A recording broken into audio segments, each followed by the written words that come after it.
Good morning students, कैसे हो बेटा। एक लंबे ब्रेक के बाद हम मिल रहे हैं। ठीक है बच्चे, आज मैं आपको आगे करवाऊंगी अपना सिलेबस। देखो बेटा, कविता नंबर 3 हमारा +2 का सिलेबस बेटा ज्यादा है और मैं चाहती हूँ कि जल्दी से आपका सिलेबस कवर हो जाए।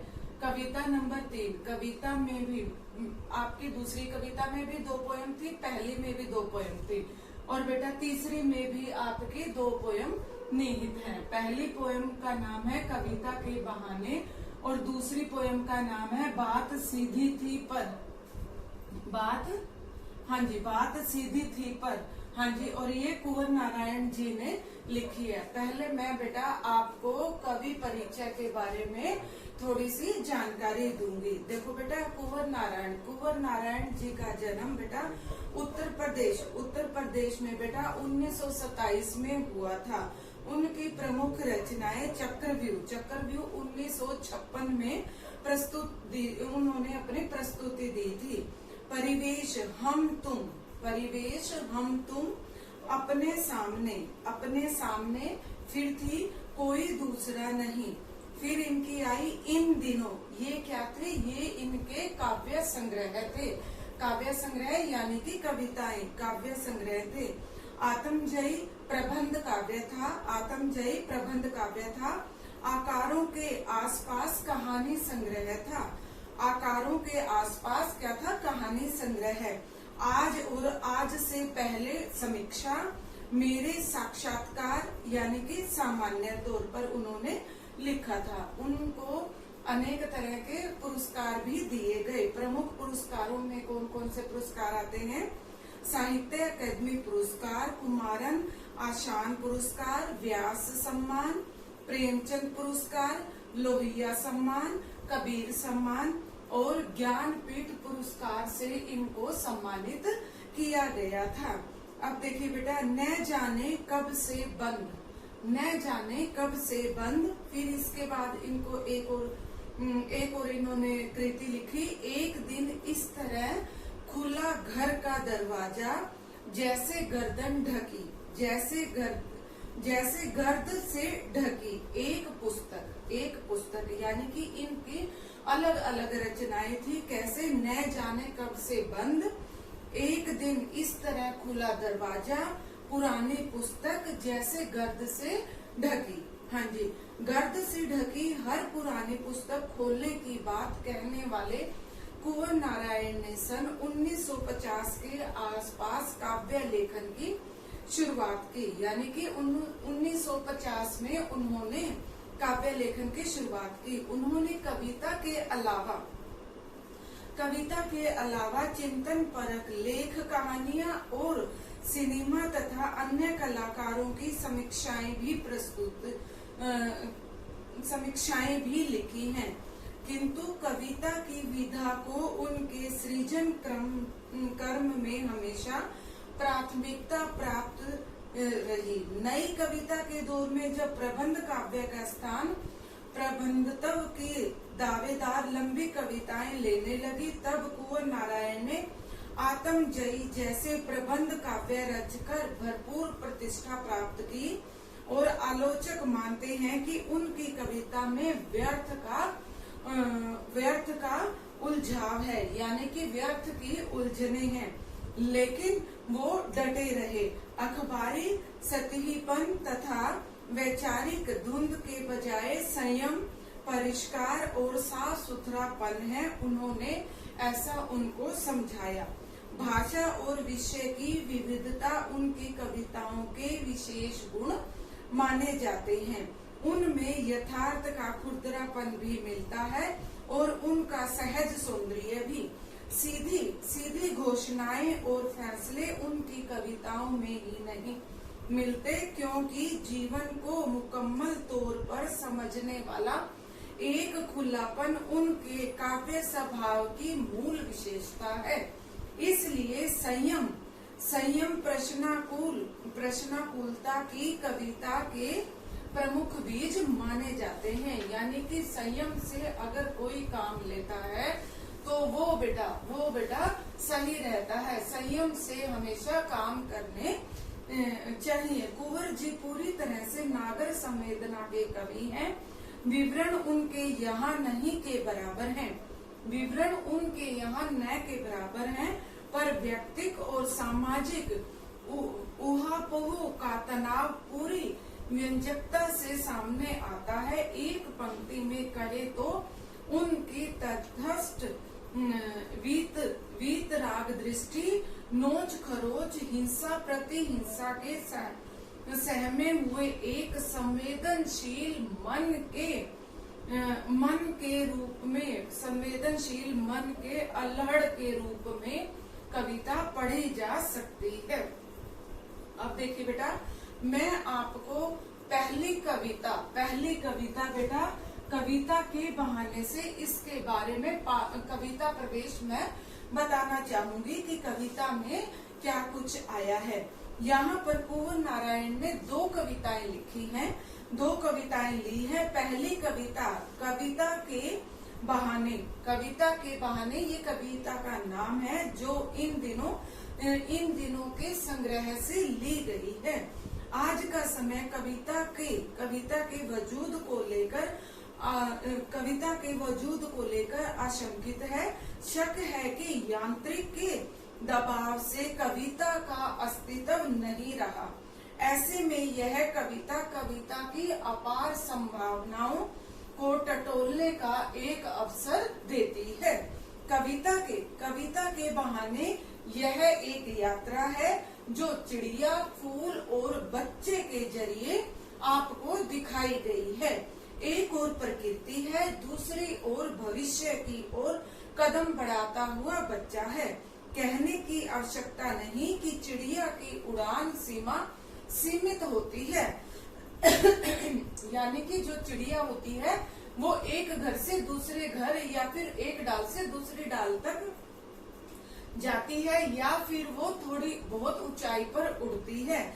लेकिन कवि की कल्पना का कोई भी बेजोड़ नहीं है। क्योंकि कल्पना कहीं पर भी पहुंच सकती है। फूल के खिलने के साथ उसकी परिणति निश्चित है, लेकिन बच्चे के अपने सपने असीम होते हैं। बच्चों के खेल में किसी प्रकार की कोई भी सीमा का स्थान नहीं है, यानी कि बच्चा कहीं पर भी खेल सकता है। वो किसी भी तौर पर वो खेल सकता है, मिट्टी से, पत्थर से, कंकड़ से या खिलौनों से।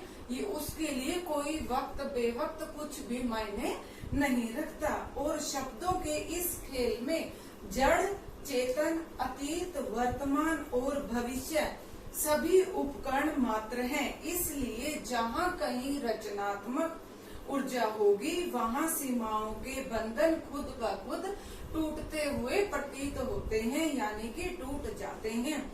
वह चाहे घर की सीमा हो, चाहे भाषा की सीमा हो, या फिर समय की सीमा ही क्यों न हो।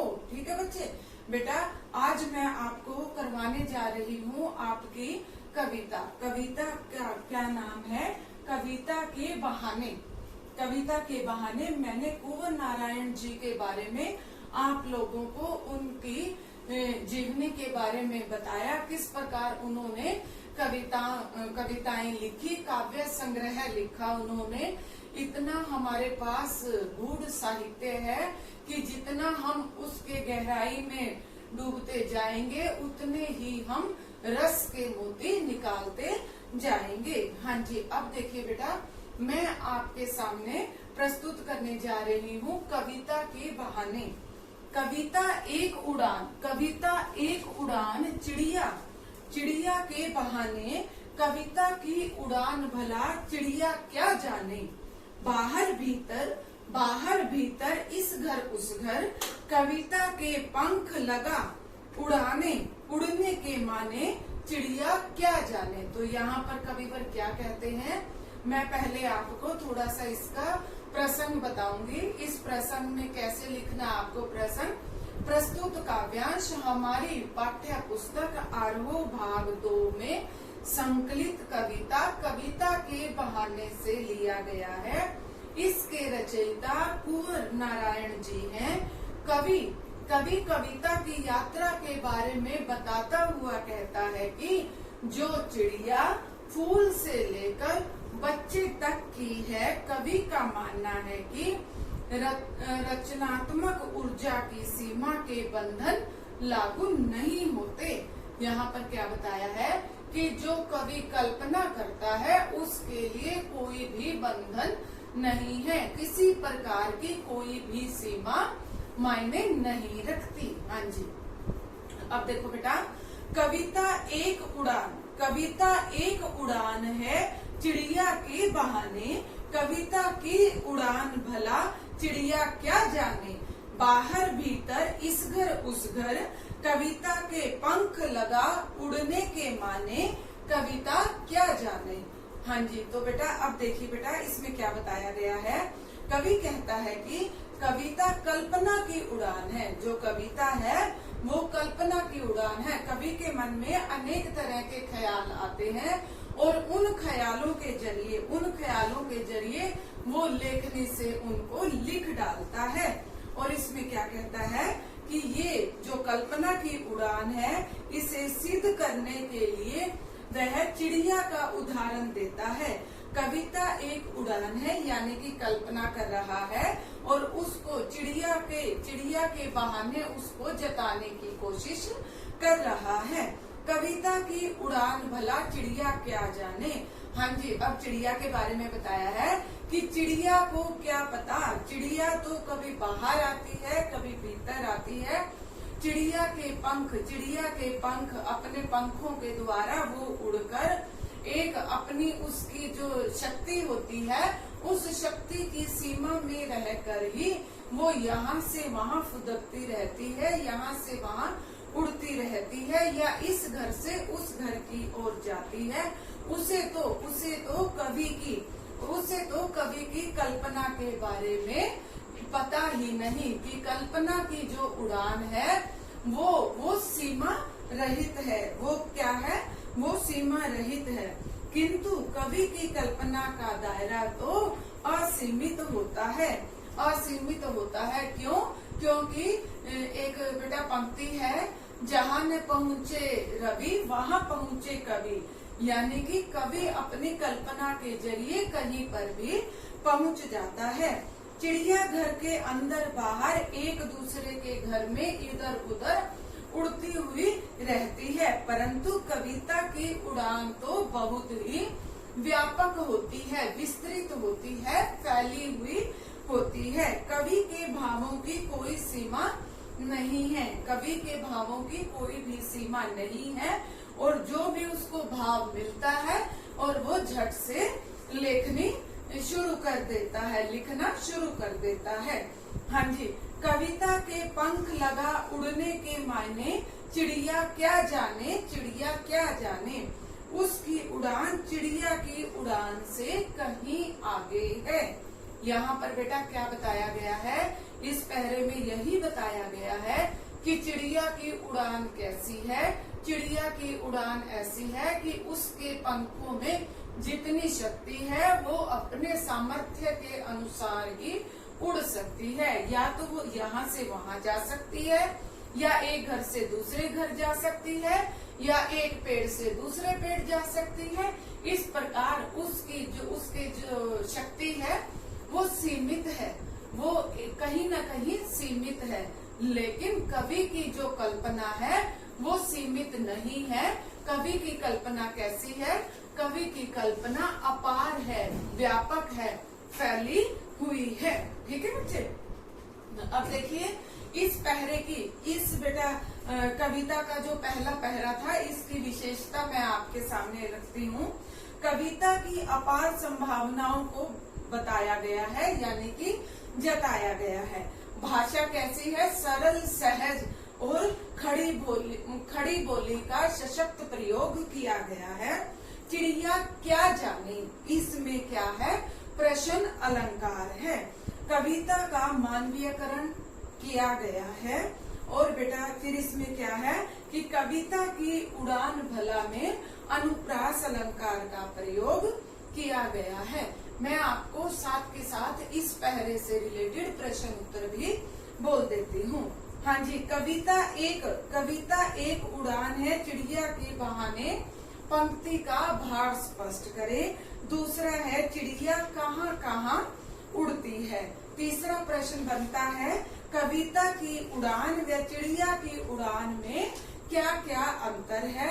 कविता के पंख लगकर कौन उड़ता है। हाँ जी, अब देखिए पहला प्रश्न है आपका, कविता एक उड़ान है, चिड़िया के बहाने में भाव स्पष्ट करें। इस पंक्ति का अर्थ यह है कि चिड़िया को उड़ते देख कवि की कल्पना भी ऊंची ऊंची उड़ान भरने लगती है। वह रचना करते समय कल्पना की उड़ान भरता रहता है। ठीक है बच्चे। हाँ जी, दूसरा प्रश्न है चिड़िया कहाँ कहाँ उड़ती है। चिड़िया कहाँ कहाँ उड़ती है। चिड़िया तो बेटा कहाँ कहाँ उड़ती है, एक डाल से दूसरी डाल, एक घर से दूसरे घर की ओर उड़ती हुई दिखती है। हाँ जी, कविता पंख लगाकर मानव के आंतरिक और बाह्य रूप में उड़ान भरती है। और चिड़िया क्या करती है, चिड़िया एक घर से दूसरे घर को उड़ती हुई जाती है। हाँ जी, तीसरा प्रश्न है कविता की उड़ान व चिड़िया की उड़ान में क्या अंतर है। अब देखिए बेटा, चिड़िया की उड़ान एक सीमा तक होती है। जो चिड़िया की उड़ान है वो एक सीमा तक होती है, परंतु कविता की उड़ान व्यापक होती है। चिड़िया कविता की उड़ान को नहीं जान सकती है। हाँ जी, इसके बाद अगला प्रश्न बनता है कवि के पंख लगाकर कौन उड़ता है। कवि कहता है कि कविता के पंख लगाकर कौन उड़ता है। कविता के पंख लगाकर कवि उड़ता है, इसके सहारे मानव मन और समाज की भावनाओं को अभिव्यक्ति देता है। ठीक है बच्चे, आज मैंने आपको कविता के बहाने से और साथ में कुंवर नारायण जी के बारे में उनकी जीवनी करवाई है। और बेटा कल मैं आपको इस कविता के दोनों जो पहरे रह गई हैं वो मैं आपको दोबारा से करवा दूंगी। ठीक है बच्चे। हाँ जी, और बेटा सब बढ़िया, खुश रहो, हंसते रहो, मुस्कुराते रहो। ठीक है बच्चे। हाँ जी, गॉड ब्लेस यू।